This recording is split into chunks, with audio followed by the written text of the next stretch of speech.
সুপ্রিয় দর্শক, আসসালামু আলাইকুম। নিউজ 24 এর আজকের সর্বশেষ সংবাদে আপনাদেরকে স্বাগতম। প্রথমেই জানিয়ে দিচ্ছি সংবাদ শিরোনাম। শেখ হাসিনা সহ সাবেক এমপি মন্ত্রীদের লাল পাসপোর্ট বাতিলের সিদ্ধান্ত। ভারতের কাছে দুই বিষয় ব্যাখ্যা চাইলেন ক্রীড়া উপদেষ্টা। দহগ্রামে সীমান্ত আইন ভেঙে কাঁটাতারের বেড়া নির্মাণের চেষ্টা বিএসএফ এর, বিজিবির বাধা। ব্যবসায়ীকে জেলে পাঠিয়ে সুন্দরী স্ত্রীকে ভাগিয়ে নেন সালমান। খালেদা জিয়া হাসপাতাল থেকে বাসায়, শিগগির যাবেন যুক্তরাজ্যে। লন্ডনে পালিয়ে গেছেন সিলেটের সাবেক মেয়র। প্রতিটি গুলির হিসাব দিতে হবে, মন্তব্য গণতন্ত্র মঞ্চের। এতক্ষণ শুনছিলেন সংবাদ শিরোনাম। পুরো খবর পেতে ভিডিওটি শেষ পর্যন্ত দেখুন। সর্বশেষ সংবাদ পেতে চ্যানেলটি সাবস্ক্রাইব করুন। এবার বিস্তারিত। শেখ হাসিনা সহ সাবেক এমপি মন্ত্রীদের লাল পাসপোর্ট বাতিলের সিদ্ধান্ত।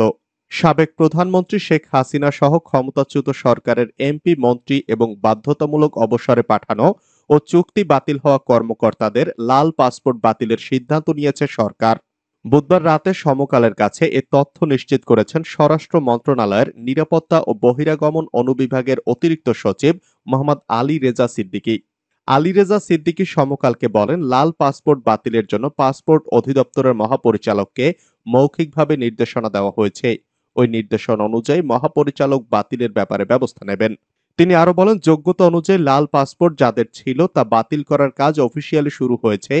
তবে দেশে কতজন লাল পাসপোর্টধারী এবং কার কার লাল পাসপোর্ট রয়েছে এসব বিস্তারিত পাসপোর্ট অধিদপ্তরের মহাপরিচালক বলতে পারবেন। নতুন করে লাল পাসপোর্ট ইস্যু করা হবে কিনা এ প্রসঙ্গে জানতে চাইলে তিনি বলেন, সেটি পরের প্রক্রিয়া। জানা গেছে, দেশে লাল পাসপোর্ট পাওয়ার যোগ্যতায় রয়েছেন রাষ্ট্রপ্রধান, প্রধানমন্ত্রী, মন্ত্রিসভার সদস্য, সংসদ সদস্য এবং তাদের স্পাউস অর্থাৎ স্বামী বা স্ত্রী। সেই সঙ্গে উচ্চতর আদালতের বিচারপতি, পাবলিক বিশ্ববিদ্যালয়ের উপাচার্য, পাবলিক সার্ভিস কমিশনের প্রধান, মন্ত্রণালয়ের সচিব এবং বিদেশে বাংলাদেশি মিশনের কর্মকর্তারা লাল পাসপোর্ট পেয়ে থাকেন। ভারতের কাছে দুই বিষয়ে ব্যাখ্যা চাইলেন ক্রীড়া উপদেষ্টা। বাংলাদেশের সাবেক প্রধানমন্ত্রী শেখ হাসিনাকে আশ্রয় প্রদান এবং বিনা নোটিশে পানির গেট খুলে দেওয়ায় ভারতের প্রতি ক্ষুব্ধ প্রতিক্রিয়া ব্যক্ত করেছেন ক্রীড়া উপদেষ্টা আসিফ মাহমুদ। এই দুই কারণে ভারতের সঙ্গে বাংলাদেশের সম্পর্কের অবনতি হতে পারে বলে আশঙ্কা করেছেন তিনি।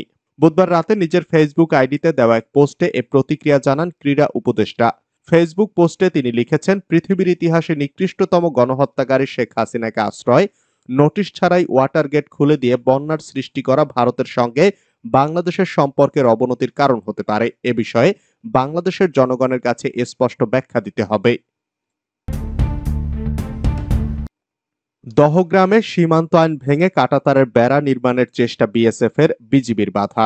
লালমনিরহাটের পাটগ্রাম উপজেলার দহগ্রাম ইউনিয়নের হারিপাড়া সীমান্তে ভারতীয় সীমান্তরক্ষী বাহিনী বিএসএফ কাঁটাতারের বেড়া নির্মাণের চেষ্টা করছে। বুধবার দুপুরের দিকে বর্ডার গার্ড বাংলাদেশ, বিজিবির বাধায় কাজ বন্ধ করতে বাধ্য হয় বিএসএফ। আন্তর্জাতিক সীমান্ত আইন অনুযায়ী শূন্যরেখা থেকে 150 গজের মধ্যে কোনো স্থাপনা নির্মাণ করা যায় না। বিজিবি ও স্থানীয় সূত্রে জানা গেছে, আজ হরিপাড়া সীমান্তের প্রধান পিলার 8 নম্বরের সাব পিলার 23 থেকে 28 নম্বরের শূন্য রেখায় বিএসএফ এর তত্ত্বাবধানে কাঁটাতারের বেড়া নির্মাণের প্রস্তুতি নিচ্ছিলেন ভারতীয় শ্রমিকেরা। বিষয়টি নজরে এলে বিজিবি বাধা দেয়, এতে কাজ বন্ধ রাখতে বাধ্য হয় বিএসএফ। পরে বিএসএফ এর সদস্যরা ভারী অস্ত্রশস্ত্র নিয়ে সীমান্তে অবস্থান নেন। এর আগে গতকাল রাতে সীমান্তে বিপুল পরিমাণ কাঁটাতারের বেড়া ও নির্মাণ সামগ্রী এনে রাখে বিএসএফ। বিষয়টি জানাজানি হলে স্থানীয় কিছু লোকজন সীমান্তে জড়ো হন। এ অবস্থায় সেখানে বিজিবির অতিরিক্ত সদস্য মোতায়েন করে সতর্ক নজরদারি করা হচ্ছে। ব্যবসায়ীকে জেলে পাঠিয়ে সুন্দরী স্ত্রীকে ভাগিয়ে নেন সালমান। ব্যবসায়ীকে জেলে পাঠিয়ে তার সুন্দরী স্ত্রীকে ভাগিয়ে নেন সাবেক প্রধানমন্ত্রী শেখ হাসিনার বেসরকারি শিল্প ও বিনিয়োগ বিষয়ক উপদেষ্টা সালমান এফ রহমান। জানা গেছে, সুন্দরী টিভি উপস্থাপক জাকিয়া তাজিনকে দেখেই ভালো লেগে যায় সালমান এফ রহমানের। তারপর ছলে বলে কৌশলে তাকে ভাগিয়ে নেন সালমান। দেশের শেয়ার বাজার কারসাজিতে বছরের পর বছর আলোচিত সালমান এফ রহমানকে নিয়ে এমন চাঞ্চল্যকর তথ্য নিজেই ফাঁস করেছেন ভুক্তভোগী ইন্ডেক্স গ্রুপের ব্যবস্থাপনা পরিচালক শফিউল্লাহ আল মুনির। শফিউল্লাহ আল মুনির দাবি করেন, তার স্ত্রীর শেয়ার বাজার নিয়ে টিভিতে অনুষ্ঠান করার সূত্রে সালমান এফ রহমানের সঙ্গে পরিচয় হয়। একটা পর্যায়ে তাদের মধ্যে সম্পর্ক তৈরি হয়। তারপর সালমান এফ রহমান তাকে ডেকে নিয়ে স্ত্রী তানজিনকে তালাক দিতে হুমকি দেয়। তার কাছ থেকে ৮টি শর্তে ৩০০ টাকার স্ট্যাম্পের স্বাক্ষর নেন সালমান এফ রহমান। তিনি বলেন, শর্তগুলোর মধ্যে ছিল, আমি কখনোই কোনো কোম্পানির মালিকানা দাবি করতে পারবো না, আমার স্ত্রীকে ডিভোর্সের বিষয়ে কাউকেই কিছু বলতে পারবো না, এমনকি আমার ছেলের কাস্টডিও চাইতে পারবো না। তবে আমি যখন রাজি হলাম না, তখন এ বিষয়টি অনেকেই জানতে পারে। এক পর্যায়ে আমি ১ মাস গুম হওয়ার মতো ছিলাম। হামলা মামলার ভয়ে তটস্থ থাকতাম সবসময়। পরে ২০২০ সালের দিকে আমার স্ত্রীর সঙ্গে ডিভোর্স হয়ে যায়। প্রসঙ্গত, ছাত্র জনতার প্রবল আন্দোলনের মধ্যে ৫ই আগস্ট শেখ হাসিনা পদত্যাগ করে দেশ ছাড়ার পর আত্মগোপনে চলে যান অনেক মন্ত্রী, এমপি ও আওয়ামী লীগ নেতারা। তাদের মতো আত্মগোপন করেন সালমান এফ রহমান। গত ১৩ই আগস্ট সাবেক প্রধানমন্ত্রী, বেসরকারি শিল্প ও বিনিয়োগ বিষয়ক উপদেষ্টা সালমান এফ রহমানকে ঢাকার সদরঘাট এলাকা থেকে গ্রেপ্তারের কথা জানান ঢাকা মহানগর পুলিশ।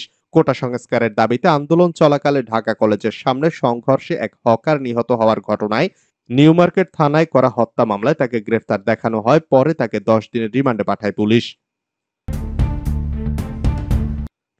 খালেদা জিয়া হাসপাতাল থেকে বাসায়, শিগগির যাবেন যুক্তরাজ্যে। প্রায় ১.৫ মাস পর হাসপাতালে চিকিৎসাধীন থাকার পর আজ বুধবার সন্ধ্যায় ঢাকার গুলশানের বাসায় ফিরেছেন বিএনপির চেয়ারপারসন খালেদা জিয়া। উন্নত চিকিৎসার জন্য শিগগিরই খালেদা জিয়াকে যুক্তরাজ্যে পাঠানোর প্রক্রিয়া চলছে। শেষ গত ৮ জুলাই খালেদা জিয়াকে রাজধানীর এভারকেয়ার হাসপাতালে ভর্তি করা হয়।